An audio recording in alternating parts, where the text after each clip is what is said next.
족보 용어에 대해서 한번 알아보도록 하겠습니다.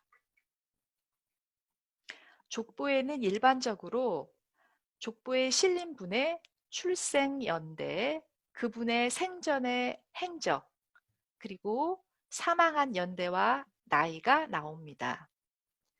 그리고 실린 분의 배우자에 대해서도 나오는데요.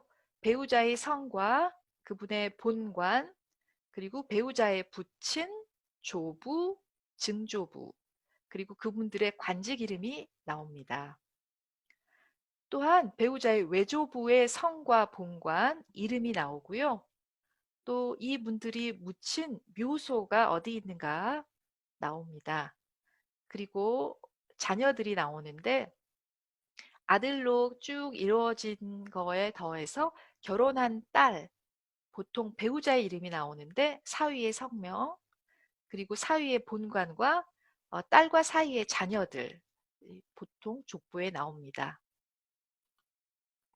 그러면 실제로 족보를 보면서 어디에 그것들이 있나 살펴보도록 하겠습니다. 이 족보를 보면은 우리가 보통 익히 볼 수 있는 족보 모양이죠. 그래서 하나, 둘, 셋, 넷, 다섯, 여섯 이렇게 6줄이 나눠져 있는 것이 보입니다. 그래서 이렇게 가로로 되는 것을 단이라고 부르고요. 6단으로 이루어진 족보를 보고 계십니다.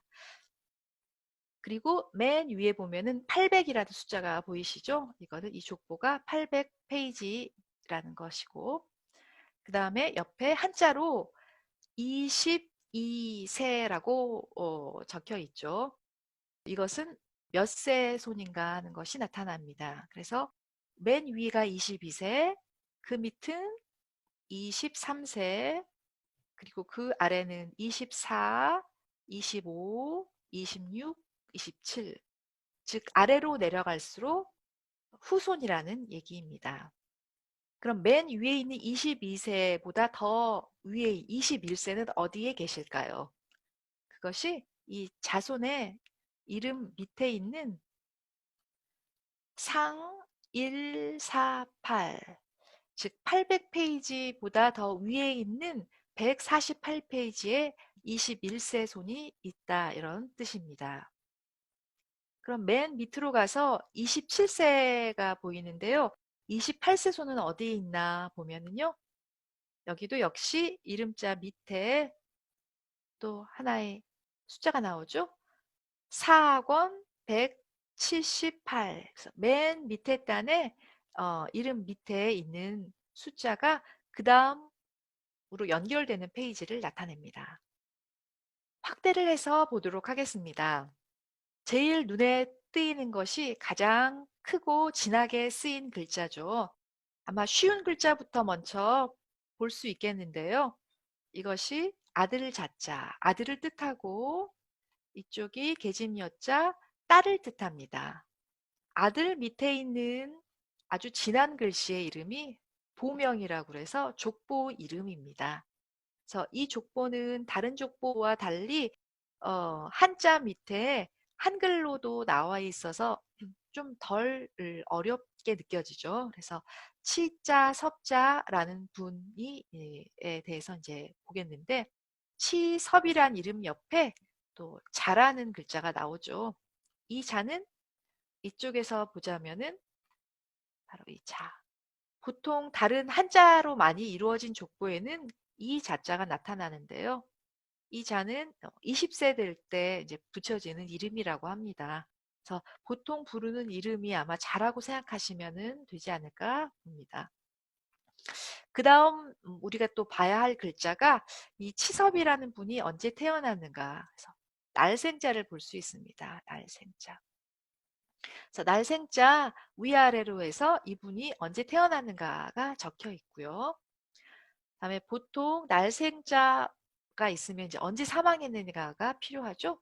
졸자가 언제 사망하셨는가를 나타냅니다. 이 족보에는 졸자가 없고요. 다른 글씨가 있습니다. 이게 이제 기자인데요. 기일이라고 들어보셨죠? 제삿날을 뜻합니다. 그래서 기일은 우리나라에서는 제삿날이 굉장히 중요했기 때문에 몇 월 며칠 이렇게 표시가 됩니다. 그리고 맨 마지막에는 이제 묘라고 해서 어디에 묘지가 있는가, 묘지의 위치랑 어떤 식으로 묘지가 이루어졌는가 이렇게 표시가 됩니다. 자, 그러면 그 다음으로 또 중요하게 생각할 글자가 배자입니다. 배우자라는 뜻이죠. 이 족보는 보통 남성들이 처음부터 선조로부터 후손까지 쭉 이루어지기 때문에 배우자는 아내를 뜻하고요. 배우자 위에 이렇게 동그라미가 그려져 가지고 그다음부터 배우자가 나오는구나 이렇게 쉽게 표시되어 있는 족보가 있습니다. 이 배우자 배자 밑에 배우자의 본관이 나옵니다. 해주라는 본관, 오가지 성씨죠, 오씨. 그래서 이 배우자라는 배자 밑에 본관 두 자, 그다음에 시자가 나오면 아 배우자구나 이렇게 생각하시면 됩니다. 배우자로부터 나오는 글자들이 또 있습니다. 없을 때도 있지만 이렇게 아버지 부자, 그다음 할아버지 조자, 그다음에 증조 할아버지란 뜻, 또 외조 할아버지란 뜻 이렇게 이런 식으로 글자가 나오는데 이 글자가 나오면은 아 배우자의 선조로구나 이렇게 생각하시면 됩니다. 그래서 이 족보에는 한글로 되어 있는데 해주오씨의 부 해가지고 도자 성자가 나오죠. 그래서 오 씨의 아버지 이름은 오도성이십니다. 그 다음에 이제 또 한글로 조가 나오는데 한글 조자 밑에 이름 인자 해자 그래서 배우자 오 씨의 할아버지는 오인해이시고요. 다음에 또 증조 밑에 세연 이렇게 증조 이름까지 나옵니다. 그 다음에 세연이란 글자 밑에 옆에 또 절도사라고 이제 보이죠. 절도사는 좀 들어보셨죠? 이제 관직의 이름인데 절도사나 다른 관직의 이름들을 같이 쓰는 경우가 많습니다. 그래서 이름 같지 않은 한자가 있으면은 사전을 찾아보시는 게 좋습니다. 절도사하고 그다음에 글자가 이제 보자인데요.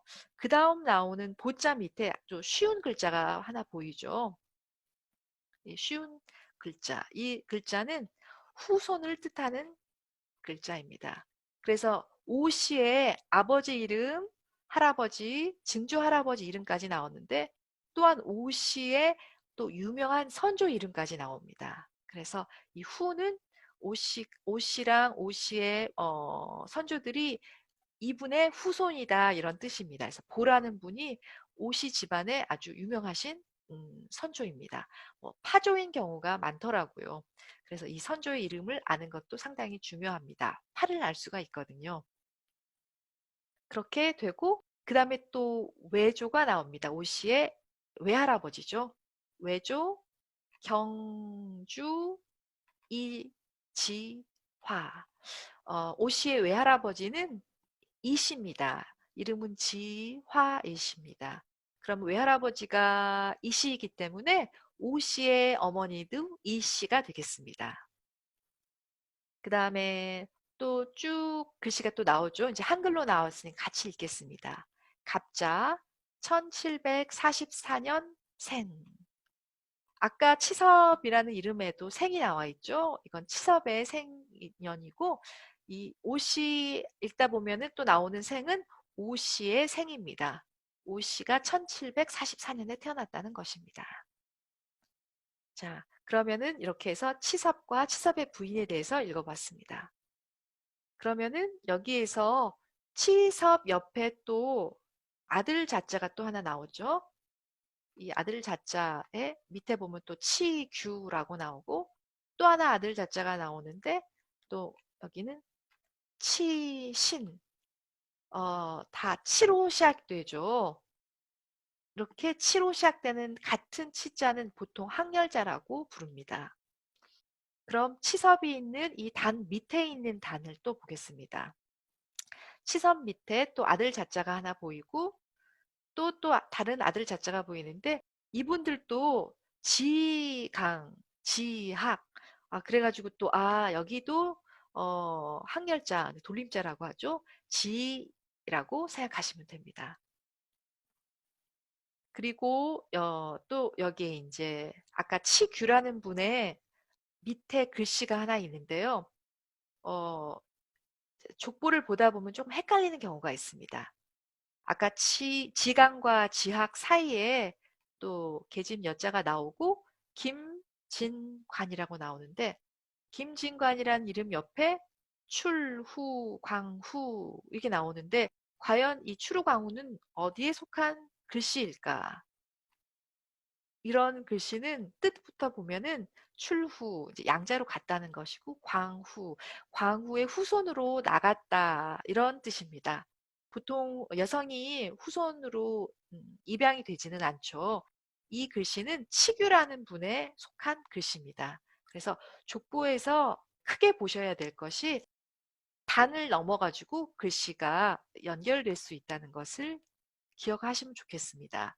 치규회 같은 경우에도 출후, 광후가 같이 연결된 하나의 정보인 것처럼 바로 옆에 지학이라는 분이 있는데 지학도 글씨가 한 단에 걸쳐서 있다가 갑자기 단이 넓어져 가지고 이렇게 밑에 단까지 연장돼 가지고 글씨가 써 있죠.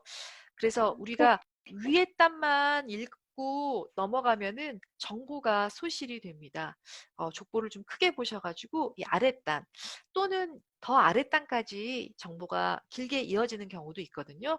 그래서 좀 더 족보를 넓게 봐가지고 여기 아랫단까지 되어 있지만 지하에 관계된 정보구나 이렇게 생각하시면 좋겠습니다. 또 하나 여기서 이야기하고 싶은 것이 안동건 시 성화보는 남여가 이제 순서대로 다 기록이 됐다고 말씀드렸죠.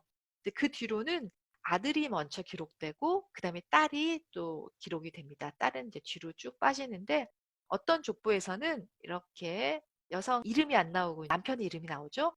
그 밑에 이렇게 길게 해서 정보가 나오는데요. 이 지금 이제 겹쳐 있는데 이게 바로 순서라는 뜻입니다. 서이 영광인 자, 광라.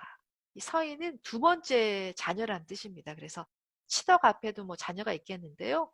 이 따님은 아버지의 두 번째 자녀라는 그런 뜻입니다. 이것까지 기억을 하시면은 족보 보실 때 연도 계산하실 때 많이 도움이 되실 겁니다. 그럼 그 다음을 보겠습니다. 자, 그 다음엔 다른 족보인데요. 여기는 하동정시 문절공 후 유수공파 세보입니다. 아까도 그랬지만 이 족보도 한자가 많이 나오고요. 아까에 비해서는 한자의 비율이 좀 더 많죠. 그래서 이 족보는 조금 더 어렵다는 느낌이 좀 드실 텐데요. 그래도 이름자 밑에 이렇게 한글로 이 이름이 무슨 글씨인가 두자 종자구나 하는 정도는 나옵니다. 그리고 이것도 여섯 단으로 이루어진 족보고요. 그리고 여기 하동정시 문절공 후 유수공파 세보라고 나오고 그 밑에 청주파라고 작은 파의 이름도 나옵니다.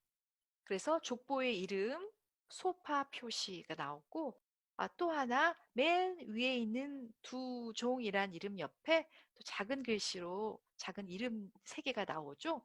두 종의 선조들의 이름이 같이 나와 있는 경우입니다. 그럼 확대를 해서 보도록 하겠습니다. 밑에 네 단을 확대를 했는데요. 어, 여기에서는 아까 보던 족보랑 다른 또 글씨들이 나옵니다. 이 복자 레자라는 이름을 가진 분이 이름이 다른 이름이 있다는 것이 또 표시가 되는데요. 여기에서는 초명 해가지고 성자 레자 다른 이름이 표시됐고 그 다음에 동생분인 석자 남자 여기도 일명 해서 벽래 다른 이름들이 표시가 되어 있습니다. 그래서 우리가 흔히 보는 큰 글씨의 이름 옆에 자나 일명, 초명 등의 다른 이름들이 있는데요. 이 이름들을 잘 눈여겨 보시면 좋겠습니다. 그리고 여기서 또 특징적으로 볼 수가 있는 것이 양자 관계를 볼 수 있습니다. 그래서 아까 양자 출후 누구누구 해서 그쪽으로 양자를 같다. 그런 것만 봤는데 여기에서 어떤 글씨를 볼 수 있냐면 봉례라는 아버지 밑에 현성이라는 아들이 있는데 현성 이름 위에 작은 글씨로 이 개자 보이시죠? 이건 이제 실사가 아니고 개라고 읽는데 개자가 바로 양자라는 뜻입니다. 이렇게 간단하게 글씨를 쓸 수도 있지만 보통 복잡한 개자로 나옵니다. 그래서 이런 글씨가 나오면 이분은 복례라는 분의 진짜 아들은 아니구나 이렇게 생각하시면 되고요. 보통은 그렇다면은 생부의 이름이 나옵니다. 생부, 석남. 성남이란 이름이 좀 익숙하시죠? 바로 위에 있는 복례 밑에 성남이란 이름이 있습니다. 이 족보는 아주 보기 쉽게 양자의 양아버지와 친아버지가 같이 있습니다. 성남 밑에 아들이 현성이 있고요. 현성 밑에 조그만한 글씨로 출계 아까 나갔다는 나갈 출후랑 똑같은 뜻인데 출계라고 해가지고 이분이 다른 데로 나갔다. 그래서 이제 출계 뭐 백부 뭐 이런 식으로 또 어디로 가는지가 또 쓰여 있기도 합니다. 근데 아마 같은 페이지라서 쓰여 있지 않은가 봅니다. 그래서 양자일 때는 이렇게 계자 또 출계 생부의 이름이 있다고 보시면 되겠습니다. 이 족보에서 또 재미있게 볼 단어가 또 있는데요. 바로 쉽게 볼 수 없는 그런 단어가 여기 나옵니다. 이거는 봉사손이라고 하는 단어입니다. 이게 받들 봉자에 이제 이게 제사를 지낸다는 뜻인데요. 제사를 지내는 후손이라는 뜻이 이 봉사손입니다. 아까 이 봉사손 위에 현성이라는 분이 다른 곳으로 입양을 가셨죠. 그런데 만약에 현성이라는 분 말고 성남의 후손들이 있으면은 그분들이 성남의 자녀로서 제사를 지내드릴 수 있는데 아쉽게도 현성이라는 딱 한 분밖에 없는데요. 옛날에 우리나라는 종갓집이 굉장히 중요해서 아들이 하나이지만 형님에게로 입양을 보냈습니다. 그래서 이쪽으로 입양을 가셨죠.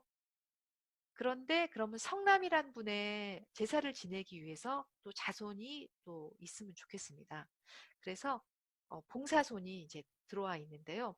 이 봉사손의 이름을 보면 동규 한번 이제 생각해 보십시오. 그럼 다시 현성으로 가서 현성이 복례의 양자로서 자녀를 낳습니다. 그래서 첫 번째 자녀가 성규, 두 번째 자녀가 동규. 이 동규 아까 제가 기억하라고 하는 이름이죠. 즉 현성의 두 번째 아들이 원래 자신의 할아버지 성남에 제사를 지내러 이쪽에 봉사손으로 갑니다. 그래서 이런 경우가 이렇게 흔한 경우가 아닌 것 같습니다. 그래도 어쨌든 이렇게 봉사손으로 가셨고, 그래서 동규 이름 옆에 또 생부해서 생부의 이름까지 이게 현성이라고 나옵니다.